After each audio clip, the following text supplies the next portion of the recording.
এক বছর আগে রাজধানীর উত্তরার দিয়াবাড়িতে মাইলস্টোন স্কুল অ্যান্ড কলেজে প্রশিক্ষণ যুদ্ধবিমান বিধ্বস্তের ঘটনায় প্রাণ হারান ৩৬ জন। নিহতদের অধিকাংশই ছিল কোমলমতি শিক্ষার্থী। মুহূর্তের আগুনে নিভে যায় বহু পরিবারের স্বপ্ন, থেমে যায় শত শত জীবনের স্বাভাবিক ছন্দ। বছর পেরুলেও ক্ষত শুকায়নি, স্বজনহারা পরিবারের শোক, আহতদের চিকিৎসা, ক্ষতিপূরণ জটিলতা ও তদন্ত প্রতিবেদন না পাওয়ার বেদনা এখনো রয়ে গেছে। বিস্তারিত প্রতিবেদনে।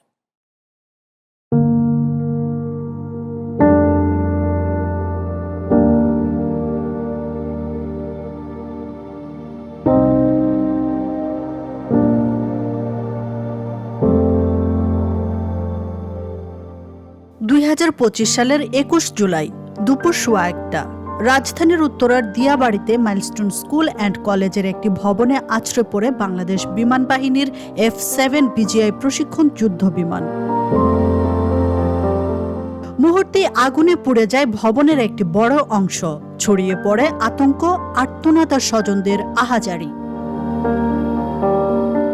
সেদিনের দুর্ঘটনায় নিহত হন ৩৬ জন, আহত হন শতাধিক, যাদের অনেকেই আজও বয়ে বেড়াচ্ছেন সেই ভয়াবহ দিনের ক্ষত। কেউ হারিয়েছেন সন্তান, কেউ হারিয়েছেন স্বাভাবিক জীবন।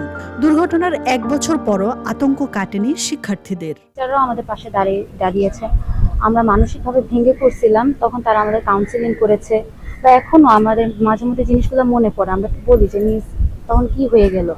ওর ভাইটা সবার আগে আমার আগে গেছিল, যে আমার বোন আসে না, আমি সবার আগে যাই, আমার বোনটা নিয়ে আসি।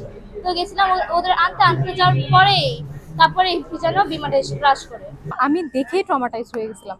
আর যে ছোট ভাই বোনরা আছে, ওরা তো তারা তো অলরেডি, যারা নিজের চোখে দেখছে এই আগুন ধোঁয়া, তারা তো অলরেডি অনেক ট্রমাটাইজ। সরকারি ক্ষতিপূরণ নিয়েও ক্ষোভ রয়েছে।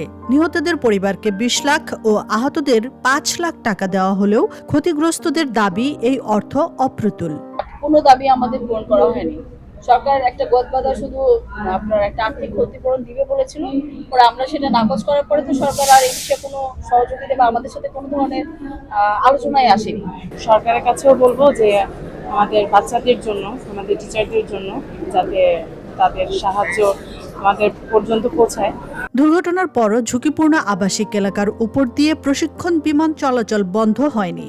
এছাড়া তদন্তে পাইলটের উড্ডয়ন ত্রুটি ও নিয়ন্ত্রণ হারানোকে কারণ বলা হলেও এক বছরেও পূর্ণাঙ্গ প্রতিবেদন প্রকাশ না হওয়ায় শিক্ষক, শিক্ষার্থী ও স্থানীয়দের রয়েছে ক্ষোভ। যখনই তাদের মনে পড়ে যে হায়দার আলী ভবন ২১শে জুলাই এই ঘটনাটা ঘটেছিল, তো স্বাভাবিকভাবে ওদের মধ্যে একটা ট্রমা কাজ করছিল। তা আমাদের উদ্দেশ্য ছিল সকল শিক্ষার্থীকে নিয়ে কাজ করা। এদিকে মাইলস্টোন ট্র্যাজেডির ঘটনায় জাতীয় বার্ন ইনস্টিটিউটে আয়োজিত স্মরণ সভায় ক্ষতিগ্রস্ত পরিবারগুলোর পাশে সবসময় থাকার প্রতিশ্রুতি দেন ডাক্তার জুবাইদা রহমান। যেই দিনে আমাদের দেশ ও জাতি গভীরভাবে শোকাহত, মর্মাহত, আকস্মিক, ভয়াবহ, অনাকাঙ্ক্ষিত দুর্ঘটনায় সকলে ছিল এই দিনে হতভম্ব, নিরুপায়। মৃত্যুবরণ করেছেন যারা, তাদের পরিবারের প্রতি সমগ্র জাতি সমবেদনা জানাচ্ছে। আমি এই দুর্ঘটনায় ক্ষতিগ্রস্ত সকল পরিবারকে জানাই গভীর শোক ও আন্তরিক সমবেদনা। স্বজনদের প্রত্যাশা, দুর্ঘটনার প্রকৃত কারণ, দায় ও ভবিষ্যৎ নিরাপত্তা নিশ্চিত করতে হবে জবাবদিহিতার মাধ্যমে। পাশাপাশি আহতদের দীর্ঘমেয়াদী চিকিৎসা ও ক্ষতিগ্রস্ত পরিবারগুলোর ন্যায্য ক্ষতিপূরণও নিশ্চিত করতে হবে। আশরাফুন নাহার মালা, চ্যানেল এস, নিউজ ডেস্ক।